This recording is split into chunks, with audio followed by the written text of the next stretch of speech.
Section 1. You will hear a young man phoning a town's youth council. First, you have some time to look at questions 1 to 5.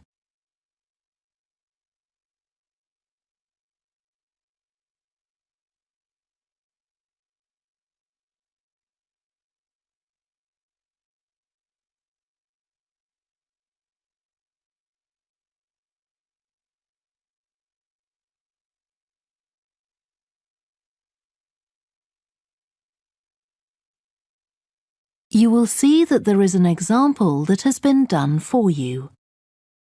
On this occasion only, the conversation relating to this will be played first.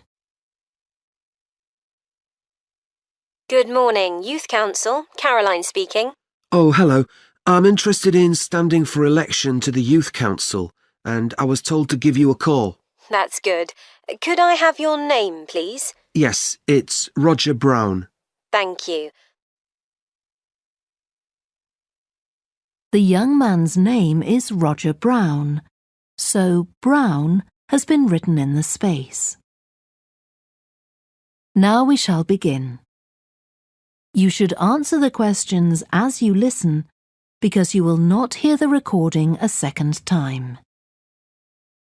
Listen carefully and answer questions 1 to 5. Good morning, Youth Council. Caroline speaking. Oh, hello. I'm interested in standing for election to the Youth Council, and I was told to give you a call. That's good. Could I have your name, please? Yes, it's Roger Brown. Thank you. I'm Caroline, the Youth Council Administrator. So, do you know much about what the council does, Roger? I've talked to Stephanie. I think she's the chair of the council. That's right. And she told me a lot about it. How it's a way for young people to discuss local issues, for example, and make suggestions to the town council. That's what made me interested. Fine. Well, let me take down some of your details. First of all, how old are you? You know the council is for young people aged from 13 to 18. I've just turned 18. And where do you live, Roger? Well, that's a bit complicated. At the moment, I'm looking for a flat to rent here, so I'm in a hostel from Monday to Friday. I go back to my parents' place at the weekend. OK, so where's the best place to send you some information about the council? Oh, to my parents' address, please. That's 17 Buckley Street, Buckleigh Street, Stamford, Lincolnshire. Though you don't really need the county. Oh, I know Stamford. It's a lovely town. And what's the postcode? PE9 7QT. Right, thank you. So are you working here or are you a student? I started studying at the university a couple of weeks ago, and I've got a part-time job for a few hours a week. What do you do? Well, I've done several different things. I've just finished a short-term contract as a courier, and now I'm working as a waiter in one of the big hotels. Uh-huh. That can't leave you much time for studying. Oh, it's not too bad. I managed to fit it all in. What are you studying? My ambition is to go into Parliament eventually, so my major subject is politics. That's partly why I think the Youth Council is important and want to be a part of it. And I suppose you're also taking a minor subject, aren't you? I know a lot of people study economics too. I chose history. To be honest, I'm not finding it as interesting as I expected. Before you hear the rest of the phone call, you have some time to look at questions 6 to 10.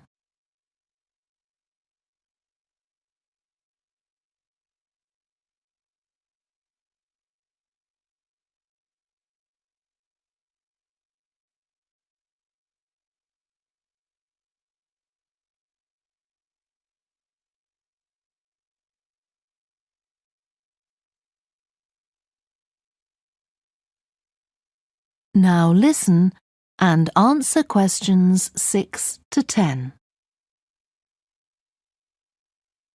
OK, so with your studying and your part-time job, do you have time for any other interests or hobbies? Well, I spend quite a lot of time cycling, both around town to get to university and to work, and also long distance, from here to London, for instance. That's pretty impressive. Anything else? For relaxation, I'm also keen on the cinema. I used to go at least once a week, but I can't manage to go so often now. Right. Are you sure you'll have enough time for the Youth Council? Yes, I've worked out that I can afford to reduce my hours at work, and that will make the time. So is there any particular aspect of the Youth Council's work that appeals to you, Roger? Well, my sister is blind, so I'm particularly interested in working with disabled young people to try and improve the quality of their lives. That's great. Well, the best way to get involved is to be nominated by some people who you know. Right. Can you tell me how to set about organising that? You should talk to Jeffrey, our elections officer. I can arrange a meeting in the council office with him, if you like. Yes, please. He'll be here next Monday, if that suits you. That's the 14th, isn't it? Yes. I can manage late afternoon. Would you like to suggest a time? He generally leaves around 5:30. Well, would 4:30 be okay? My last class finishes at 4, so I'd have plenty of time to get to your office. Right, that's fine. Oh, and could I have a phone number we can contact you on? Yes, my mobile number's 07788 136711. Thank you. Well, we'll look forward to seeing you next week. Thanks very much. Goodbye. Bye. That is the end of section 1. You now have half a minute to check your answers.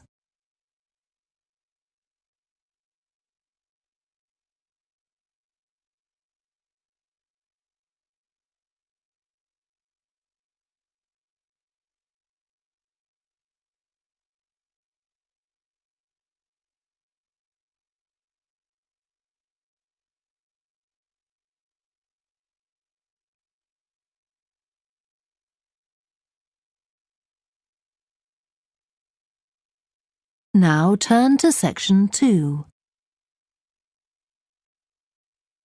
Section 2.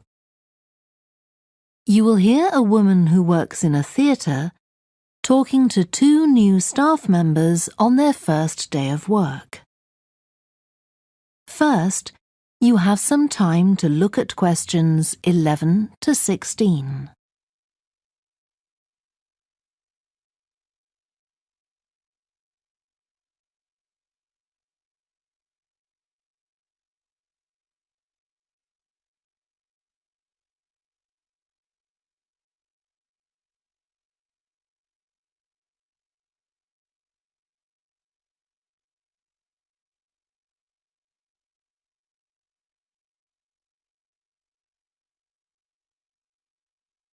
Now listen carefully and answer questions 11 to 16.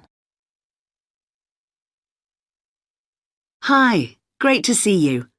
I'm Jodie, and I'll be looking after both of you for the first month you're working here at the Amersham Theatre.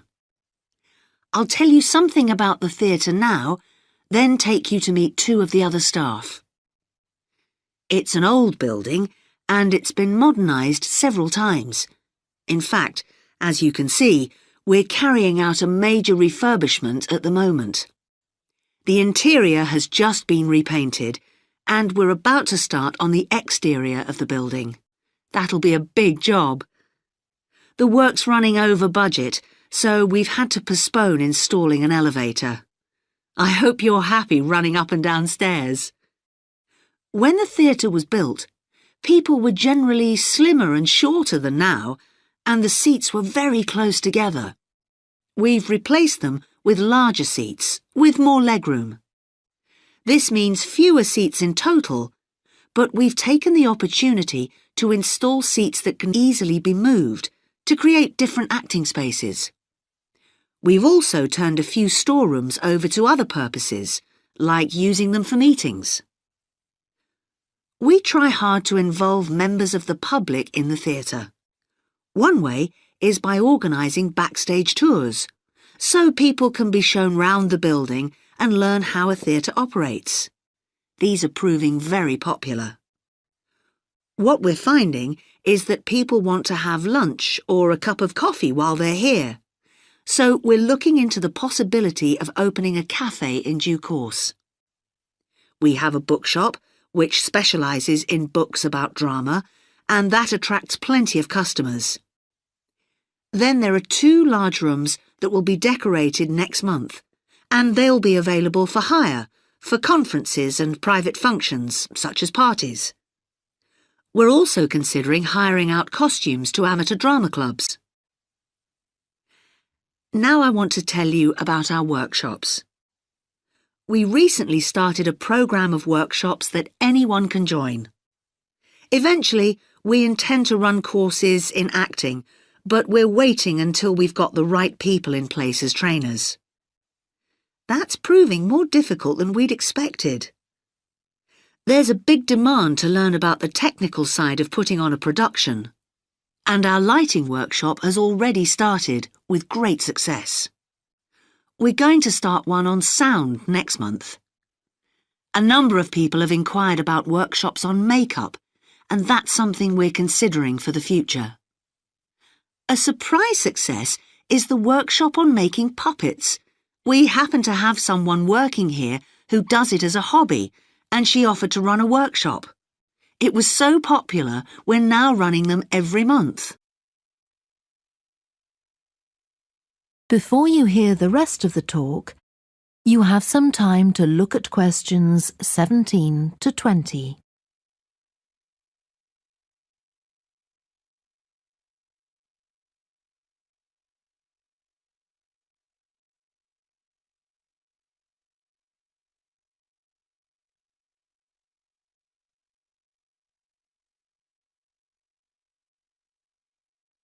Now listen and answer questions 17 to 20. Now, a word about the layout of the building. The auditorium, stage and dressing rooms for the actors are all below ground level. Here on the ground floor, we have most of the rooms that the public doesn't see. The majority are internal, so they have windows in the roof to light them. Standing here in the foyer, you're probably wondering why the box office isn't here, where the public would expect to find it. Well, you might have noticed it on your way in. Although it's part of this building, it's next door, with a separate entrance from the road. For the theatre manager's office, you go across the foyer and through the double doors. Turn right, and it's the room at the end of the corridor, with the door on the left. The lighting box is where the computerised stage lighting is operated, and it's at the back of the building. When you're through the double doors, turn left, turn right at the water cooler, and right again at the end. It's the second room along that corridor. The lighting box has a window into the auditorium, which of course is below us. The artistic director's office is through the double doors, turn right, and it's the first room you come to on the right-hand side. And finally, for the moment, the room where I'll take you next, the relaxation room. So, if you'd like to come with me. That is the end of section 2. You now have half a minute to check your answers.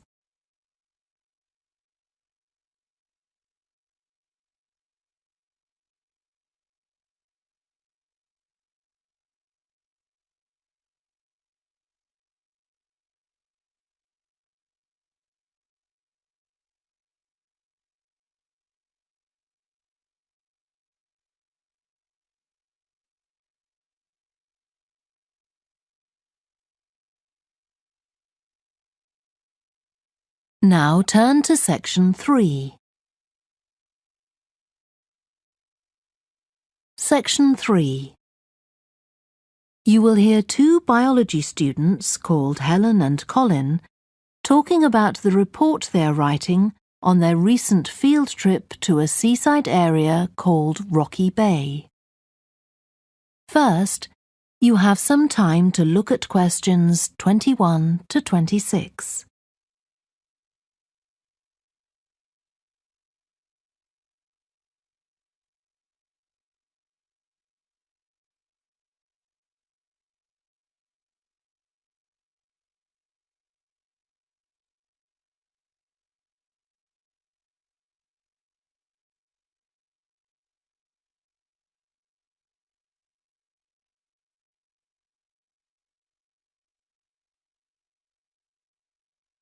Now listen carefully and answer questions 21 to 26. I've brought my notes on our biology field trip to Rocky Bay, Colin, so we can work on our report on the research we did together. OK. I've got mine too. Let's look at the aims of the trip first. Right. What did you have? I just put something about getting experience of the different sorts of procedures used on a field trip.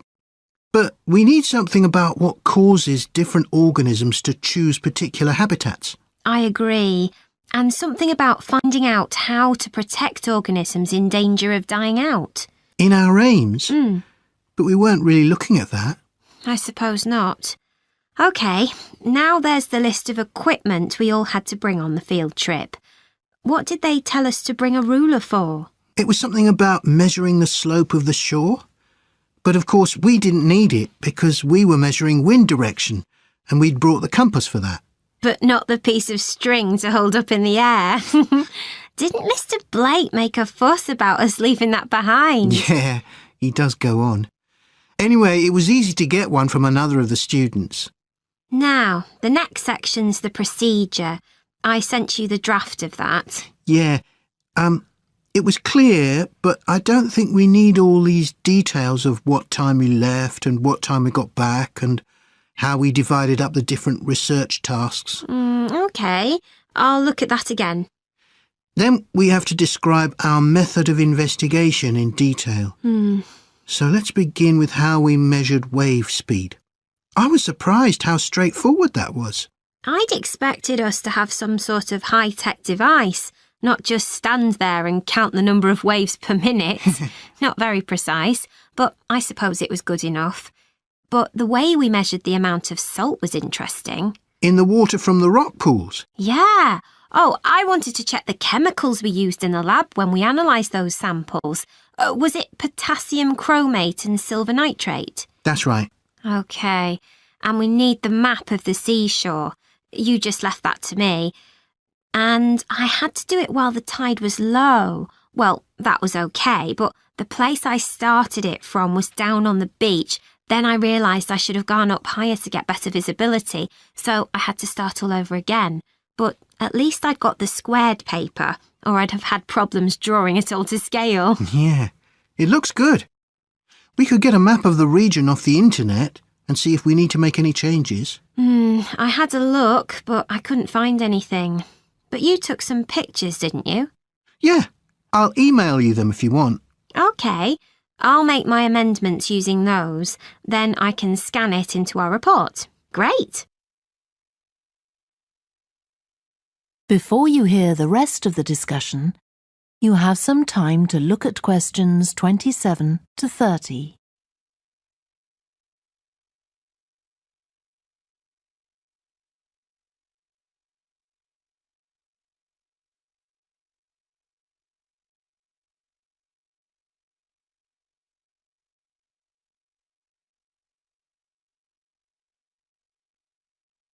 Now listen and answer questions 27 to 30.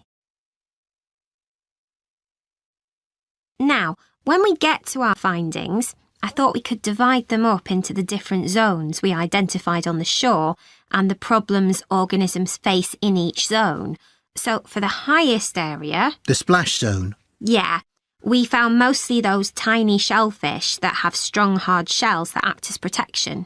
But not from other organisms that might eat them, predators. No, that's not the main danger for them. but the shells prevent them from drying out because they're in the open air for most of the time. Right. And since they're exposed, they need to be able to find some sort of shelter or cover themselves up so they don't get too hot. Then in the middle and lower zones, nearer the sea, we need to discuss the effects of wave action. Yes, and how organisms develop structures to prevent themselves from being swept away or even destroyed by being smashed against the rocks. I haven't done anything on the geological changes. I don't know what to put for that. No, we weren't concentrating on that. Maybe we need to find some websites. Good idea. I've got the lecture notes from Mr. Blake's geology course, but they're too general. But we could ask him which books on our reading list might be most helpful. Right. OK. Now, I did a draft of the section of sources of possible error in our research, but I don't know if you agree. For example, the size of the sample and whether it's big enough to make any general conclusions from. But I thought actually we did have quite a big sample. We did. And our general method of observation seemed quite reliable. But we might not be all that accurate as far as the actual numbers go. Yeah, we might have missed some organisms, if they were hiding under a rock, for example. I wasn't sure about the way we described their habitats. I decided it was probably OK. Yeah, and the descriptions we gave of the smaller organisms, they weren't very detailed, but they were adequate in this context. I'm not sure we identified all the species correctly, though. OK, we'd better mention that. Now, how are we going to... That is the end of section 3. You now have half a minute to check your answers.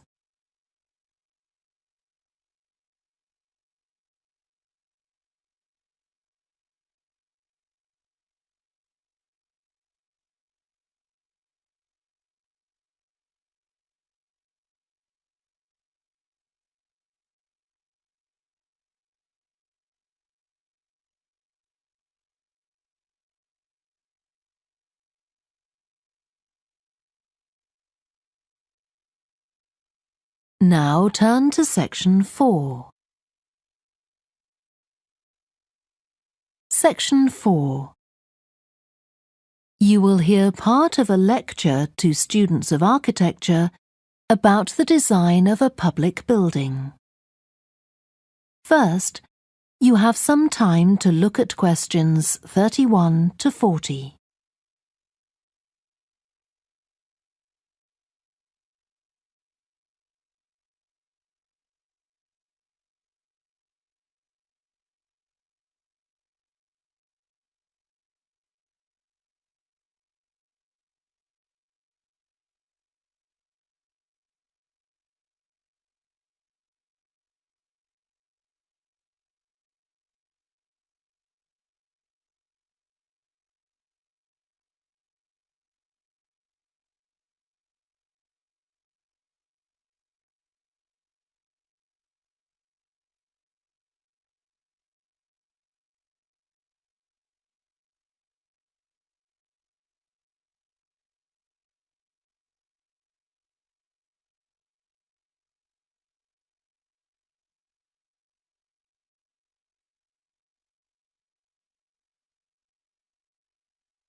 Now listen carefully and answer questions 31 to 40.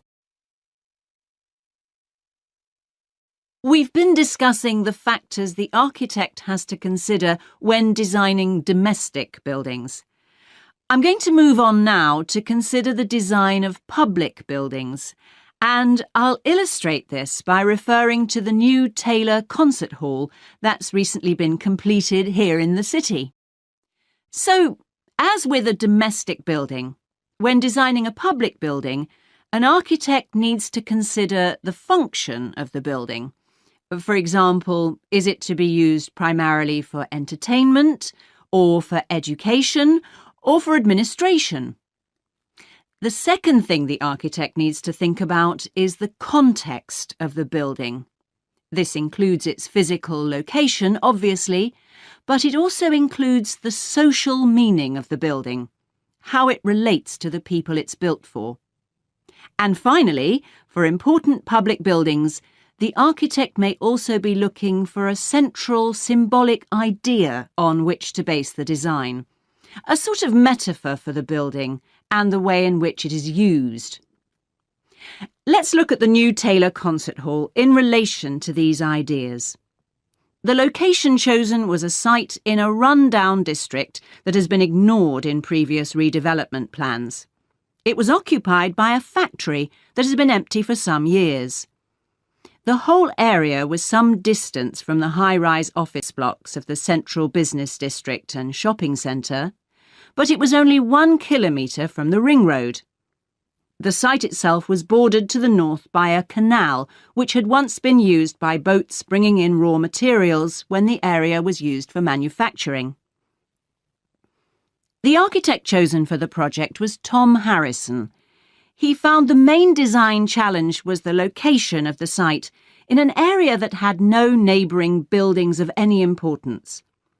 To reflect the fact that the significance of the building in this quite run-down location was as yet unknown, he decided to create a building centred around the idea of a mystery, something whose meaning still has to be discovered. So, how was this reflected in the design of the building? Well, Harrison decided to create pedestrian access to the building and to make use of the presence of water on the site. As people approach the entrance, they therefore have to cross over a bridge. He wanted to give people a feeling of suspense as they see the building first from a distance and then close up. And the initial impression he wanted to create from the shape of the building as a whole was that of a box. The first side that people see, the southern wall, is just a high, flat wall uninterrupted by any windows. This might sound off-putting, but it supports Harrison's concept of the building, that the person approaching is intrigued and wonders what will be inside. And this flat wall also has another purpose. At night time, projectors are switched on, and it functions as a huge screen onto which images are projected.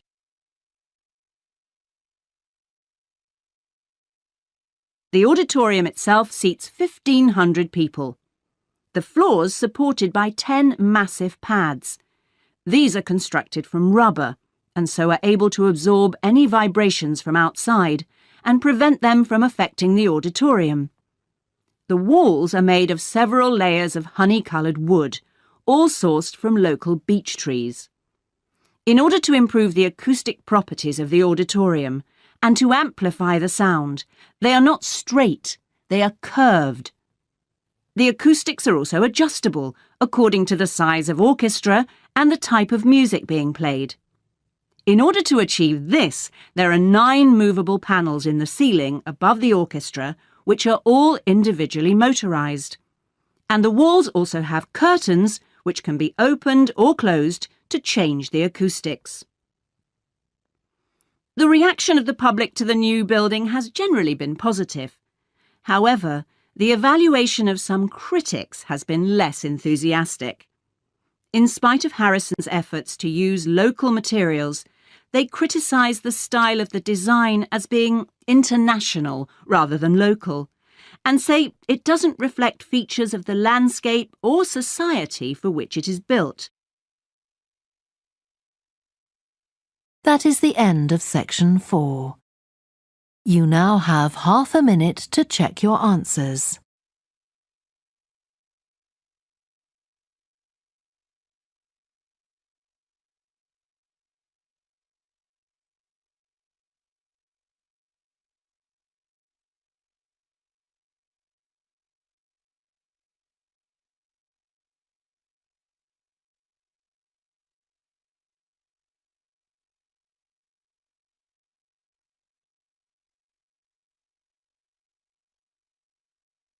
That is the end of the listening test. You now have 10 minutes to transfer your answers to the answer sheet. Please stop writing and wait for your question booklet to be collected.